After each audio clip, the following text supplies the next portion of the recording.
Why do bees have sticky hair? Because they use honeycombs. Today, I'm going to recap a 2001 action drama film called The Last Castle. A quick warning, there will be major spoilers ahead. The film opens with Colonel Winter supervising a military jail in the shape of a castle. While in his office, his subordinates visit Winter, who says that a lieutenant general who is a prisoner will be transferred to their prison. This is, of course, a matter of pride for Winter, because as a prison chief, he can directly welcome the arrival of the most respected person in the United States military. The general's arrival seemed to have gotten around among the prisoners. Almost every prisoner, including a former soldier named Yates, who now works as a bookie among the prisoners, is looking forward to the general's arrival. Not long after, the long-awaited person arrived, namely Lieutenant General Eugene Irwin. Irwin was sentenced to 10 years in jail for disobeying the president's orders by sending U.S. troops to Burundi on a mission that resulted in the deaths of 8 soldiers. Colonel Winter, the prison's warden, admires Irwin and plans to have him autograph one of his collection of war books. Irwin has a brief talk with one of the prison guards while Winter is picking up his book. Irwin openly criticizes Colonel Winter's invaluable collection of military artifacts, calling it something that a battlefield veteran would never possess. Winter's objects will only serve to remind them of the pain they experienced during the war. Unbeknownst to Irwin, Winter overheard his comment and then became offended, even though in reality he had never been directly involved in a battle. Winter then refused to ask for General Irwin's signature. Irwin was about to leave Winter's room when he met Aguilar, a prisoner who saluted the general. Winter, on the other hand, forbade Aguilar from paying tribute to Irwin because he was no longer a general but a prisoner. The next day, when all of the inmates were out in the field doing their free activities, an argument broke out, resulting in a riot. Irwin watched from the sidelines when the warning alarm sounded and the prison guards tried to bring order to the chaos by shooting the inmates who started the riot with rubber bullets. Meanwhile, Colonel Winter was just watching the situation from his office.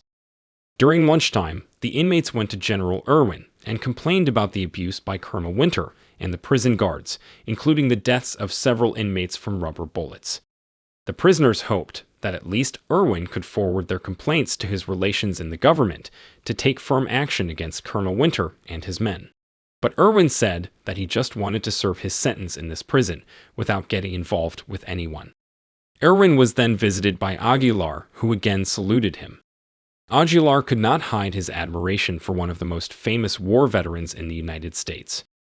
Irwin and Aguilar then had a casual conversation about the respectful gesture in military history, and without them realizing it, Colonel Winter was watching them from a distance. Aguilar's respect for General Irwin immediately made Winter, who was snobby, nervous because he was afraid that the inmates would have more respect and disdain for Irwin, who was only a prisoner, than him, who was the head of the prison. Therefore, to prevent his actions from being carried out by the other inmates, he then ordered Aguilar to stand in the field for a full 24 hours, while paying his respects to the warden's office.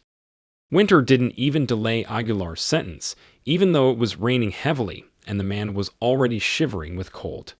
Feeling sorry for Aguilar's condition, Irwin approached him and asked him to take shelter in the pouring rain.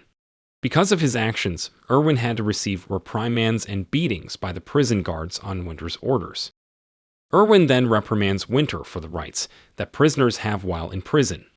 But Winter immediately replied to his words by mentioning the rules that prisoners must obey, one of which is not to interfere with the duties of the prison guards. Since his admiration for Irwin had faded since hearing the general's comments about his collection of war objects, Winter ordered the old man to lift large rocks.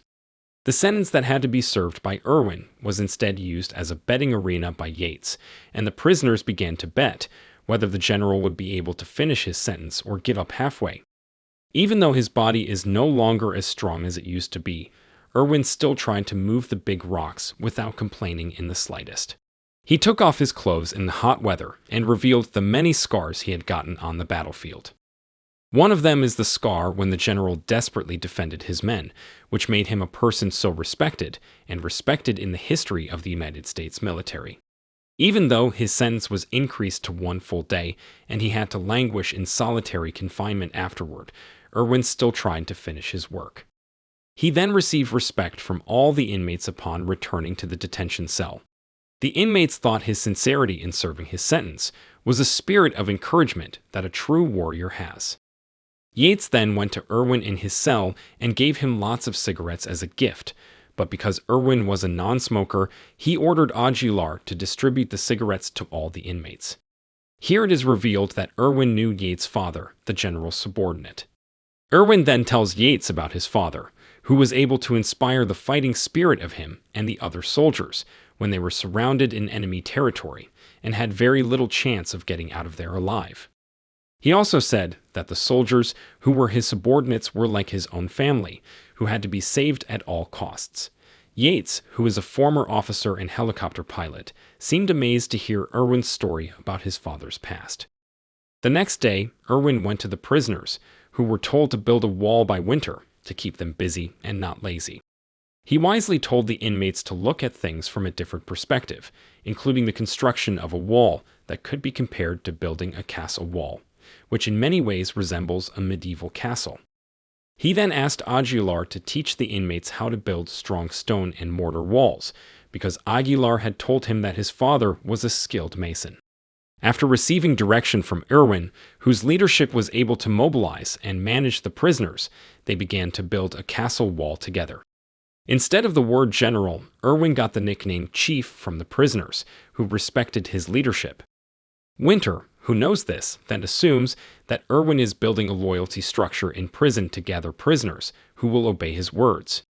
This, of course, can threaten his authority, because prisoners will obey Irwin more than they do him.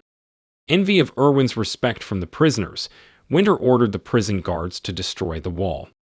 When Aguilar blocked a bulldozer, Winter immediately ordered a sniper to fire a rubber bullet, which is usually non-lethal, straight at Aguilar's head. The shot killed him instantly. After the walls were destroyed, Irwin and the convicts paid their last respects to Aguilar in the same formation as honoring soldiers who died on the battlefield. Sometime later, Winter, who felt his position was threatened, went to Irwin's detention cell and offered a small deal to him, so he kept his mouth shut about the incident that killed Aguilar. But Irwin firmly rejected the deal Winter offered. Even he and the prisoners will demand the resignation of Colonel Winter, because they are considered to have abused his position to carry out unnecessary violence.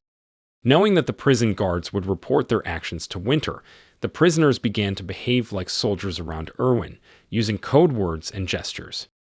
During his visit to the prison, Brigadier General Wheeler, Winter's superior, asked him to keep his word when he complained about Irwin's condition, which Winter considered hallucinating. Because he saw the prison as a battlefield, Irwin wanted to usurp his position as warden.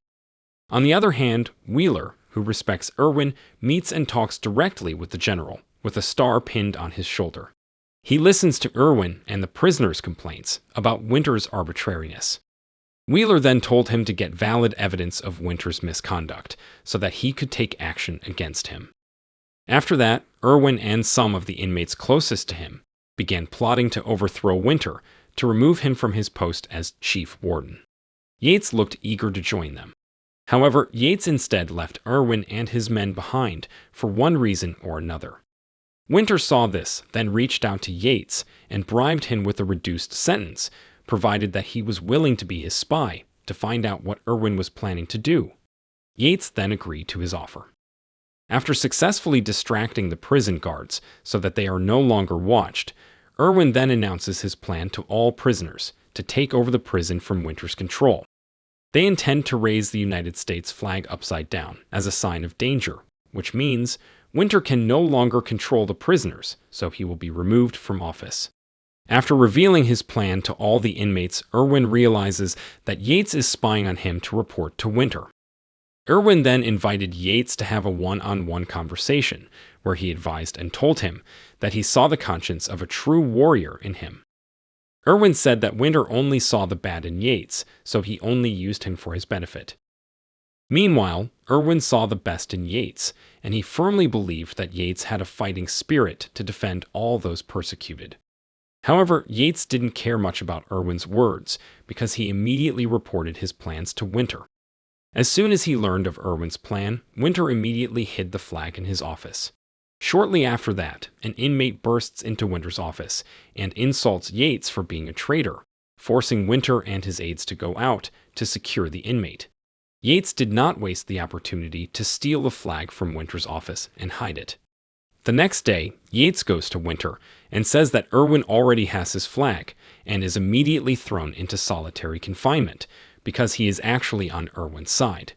Winter immediately ordered almost all of his men to gather the prisoners in the field and look for the flag in the detention cell. However, this is part of Irwin's plan to lock the prison guards inside so that the prisoners can move more freely in the field. Irwin did orchestrate a plan to wreak havoc in prison. His goal was to show Wheeler that Winter was unfit and should be removed from office. On the other hand, Yates managed to escape from solitary confinement just as the riot started. One of the inmates manages to reach the communications room and calls Wheeler to report the chaos in the prison and Winter's inability to control the prisoners. Winter immediately lowered his remaining troops to repulse the attacks of the convicts who were moving under Irwin's command. Using improvised weapons and solid cooperation, the prisoners blow up Winter's office and thwart a water cannon attack from an armored vehicle. Upon learning that Wheeler would arrive in 20 minutes, Winter immediately ordered the helicopters to fire the prisoners with ammunition. Irwin, who had anticipated this, asked the prisoners to help Yates take over the helicopter.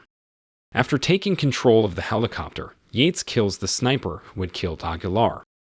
Because all of his attacks were repelled by Irwin and the inmates, Winter finally intervened and ordered his entire army to surround the inmates at gunpoint because prison guards were allowed to use lethal ammunition in an emergency. Winter then ordered the prisoners to lie down, but they ignored him until he finally warned the inmates that the snipers stationed above them would shoot if they didn't obey. Irwin ordered his fellow inmates to lie down, not wanting any more casualties, and they all immediately obeyed the general's orders. Winter then asked Irwin to return his flag, but he refuses. After that, Irwin turned around and started walking towards the flagpole to raise it. Winter was getting more and more restless, then ordered Irwin to stop, but Irwin ignored it. Seeing Irwin ignore him, Winter orders his troops to shoot at Irwin, but they don't. He ordered his troops repeatedly, trying to stop Irwin, but no one obeyed him, including his trusted aide, Captain Peretz. Since no one obeyed his orders and refused to kill Irwin, Winter took desperate measures by shooting Irwin in the back as the man started to raise the flag. Despite dying, General Irwin continued to fly the flag to the last drop of blood. Peretz then arrests Winter for shooting Irwin. After that, the prisoners who had stood up again began to salute the flag. Winter was surprised to learn that Irwin had flown the flag correctly, which meant that he had shot him in vain. The film ends with flags flying over the prison walls when General Wheeler arrives. Colonel Winter was immediately taken away in handcuffs. The convicts then built a new wall as a memorial to their fallen comrades, of which Aguilar and Irwin's names were among those engraved on the castle walls. If you enjoyed this video, don't be shy to hit the like button, and if you disliked it, hit the dislike button twice, just to be sure. You should watch the full movie. Thank you very much for watching. Please subscribe for more videos like this.